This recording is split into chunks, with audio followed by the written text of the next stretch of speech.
Hello students, Praveen உத்ராத்தில் second பேப்பரில் 6th question last கொஸ்டினுக்கான டிப்பணி பார்த்துக்கிட்டு இருக்கோம். இப்போ தாத்து சித்தாந்த் பார்த்துருக்கோம். அடுத்தது யோ ஹே ஹோ வாத். அதாவது இது ரொம்ப ரொம்ப ஈஸி ஸ்டூடெண்ட். இது நீங்கள் புரிஞ்சுக்கிட்டீங்கன்னா ரொம்ப ஈஸியாக எழுதலாம். நீங்கள் தாத்து சித்தாந்தில் பார்த்த அதே இன்ட்ரடக்ஷன் தான் இதுலேயும் வரும். அதுக்கப்புறம் தான் கொஞ்சம் கருத்து மாறும், சின்னதாக மாறும். அது உலோகத்தில் வந்தது. உலோகத்தை எடுக்கும்போது பயன்படுகிற சத்தத்தை வச்சு மனுஷன் கண்டுபிடிச்சான்றதை சொன்னாங்க. இதில் இந்த இதில் ரொம்ப நல்லா இருக்கும் ஸ்டூடெண்ட். இது ஒன்றா ஈஸியாக புரிஞ்சுக்கிற மாதிரி இருக்கும். இது சரவணா கைடில் பேஜ் நம்பர் 432. இதுக்கு 5 மார்க் இருக்குது. யோ ஹே ஹோ வாத். இது மொழி எப்படி தோன்றியது அப்படின்ற வாதத்துக்கான ஆன்சர் தான் இது. இதுக்கு 5 மார்க். இதை பார்க்கலாமா? தாத்து சித்தாந்த் கொடுத்த அதே இன்ட்ரடக்ஷன் தான் ஸ்டூடெண்ட். இதுக்கும் பாஷா की उत्पत्ति कैसे हुई, மொழி எப்படி தோன்றியது, இஸ் प्रश्न के उत्तर पाने की कोशिश कई सालों से जारी है. இந்த மொழிக்கான தேடுதல், இந்த வினாவுக்கான தேடுதல், மொழி எப்படி தோன்றியதுன்ற இந்த கொஸ்டினுக்கான ஆன்சர் பல நாட்களாக, பல வருடங்களாக பல பேர் முயற்சி பண்ணிக்கிட்டு இருக்காங்க.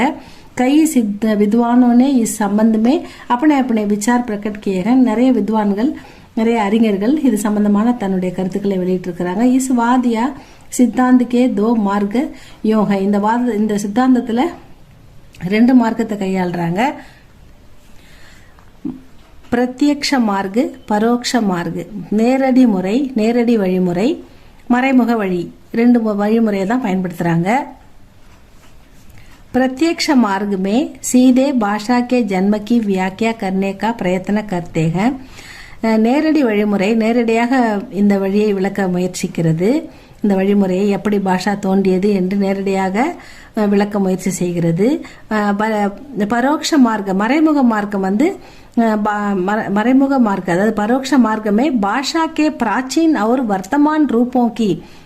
பிராச்சீன்னா பழைய காலத்தில் பேசப்பட்ட எழுதப்பட்ட எழுத்துக்கள், மொழிகள் இருந்து வர்த்தமான் இப்ப இருக்கிற பிரசன்ட் रूपों की तुलना करके அதை கம்பேர் பண்ணி பாஷா की उत्पत्ति का निर्णय करने की कोशिश की जाती है.